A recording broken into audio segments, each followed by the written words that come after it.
Je te propose un nouveau petit problème. L'écureuil veut calculer 8 plus 6. Comme d'habitude, il n'est pas très bien organisé.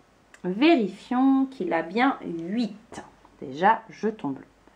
1 et encore un 2 et encore un 3, plus un 4, plus un 5, plus un 6, plus un 7, plus un 8. 8 jetons bleus. Et les jetons rouges. 1, plus encore un 2, plus un 3, plus un 4, plus un 5, plus un 6. Bien. Maintenant, calculons.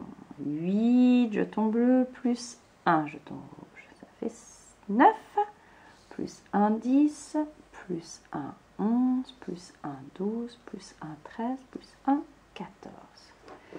Je peux donc calculer que 8 plus 6, cela fait 14. Mais c'est long. Regardons comment Pigby a fait pour calculer la même chose.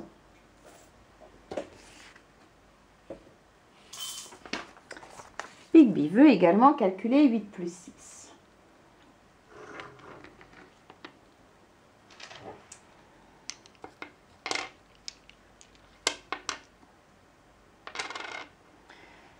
Il est déjà très facile de vérifier que Pigby a bien 8 dans sa boîte, car je sais que 5 et encore 3, cela fait 8. Et dans son chariot, je vois tout de suite que Pigby a bien 6, 5 et encore 1.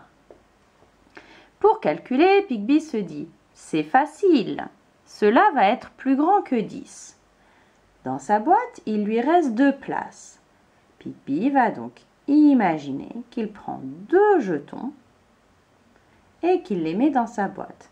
6, si j'enlève 2 jetons, il me reste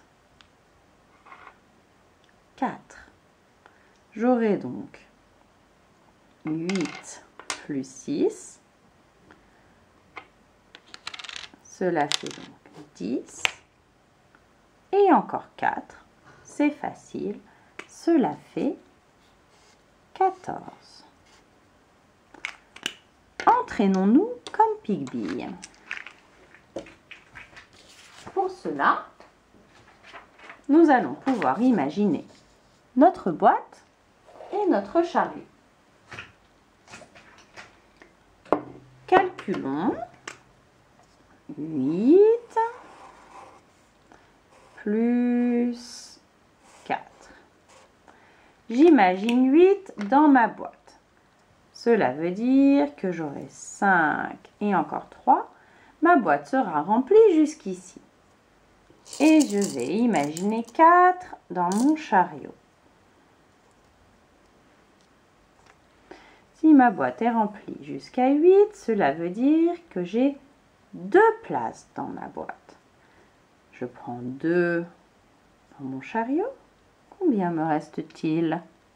Écris-le sur ton ardoise. Si j'ai 8 dans ma boîte est remplie jusqu'au milieu de mon deuxième compartiment. Si je prends 2 dans mon chariot pour remplir les 2 dernières cases, il me reste encore 2 dans mon chariot. J'ai donc 10 plus 2, cela fait 12.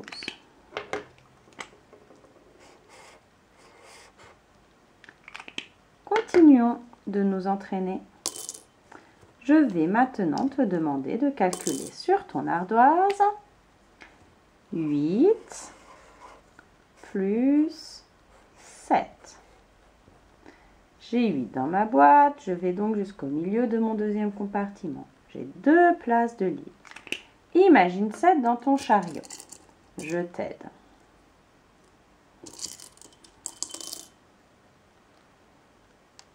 C'est 5.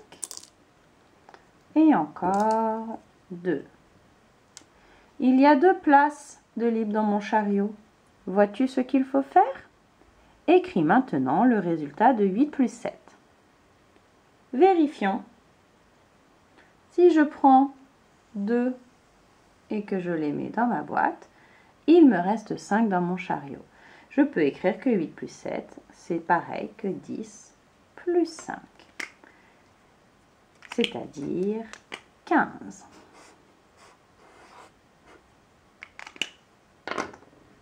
Continuons.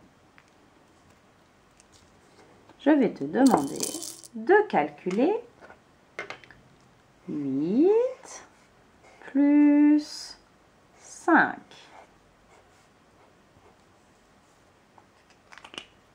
J'ai 8 dans ma boîte, j'imagine 5 dans mon chariot. Je t'aide.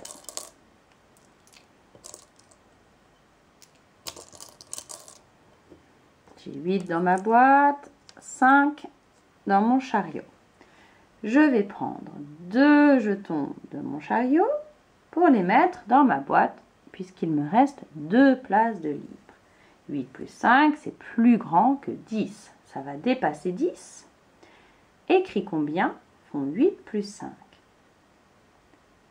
Vérifions. Si je prends 2 dans mon chariot et que je les mets dans ma boîte, il me reste 3 dans mon chariot. Je peux donc écrire que 8 plus 5, c'est comme 10 et encore 3. Ça, c'est très facile.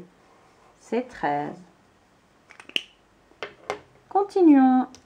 Je vais te demander de calculer 8 plus 3. J'ai toujours 8 dans ma boîte et j'ai 3 dans mon chariot. Il me reste 2 places dans ma boîte. Si je prends 2 et que je les mets dans ma boîte, combien restera-t-il dans mon chariot? Calcule combien font 8 plus 3. Vérifions. Si je prends 2 dans mon chariot et que je les mets dans ma boîte, il n'y aura plus qu'un dans mon chariot. Je peux donc écrire que 8 plus 3, c'est 10. Et encore 1. Ça, c'est très facile. C'est 11.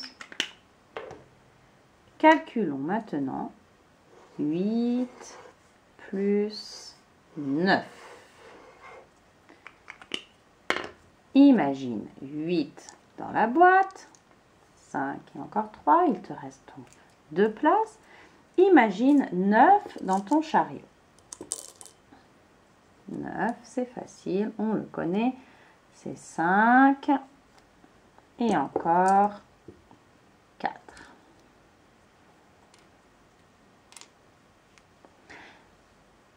Prends 2 et mets-les dans ton chariot, dans ta boîte. Combien te restera-t-il dans ton chariot? Tu as trouvé? Tu peux compléter l'égalité. Vérifions. Si je prends 2 dans 9 et que je les mets dans ma boîte, il me reste 7 dans mon chariot. Je peux donc écrire que 8 plus 9, c'est 10 et 7, c'est-à-dire 17.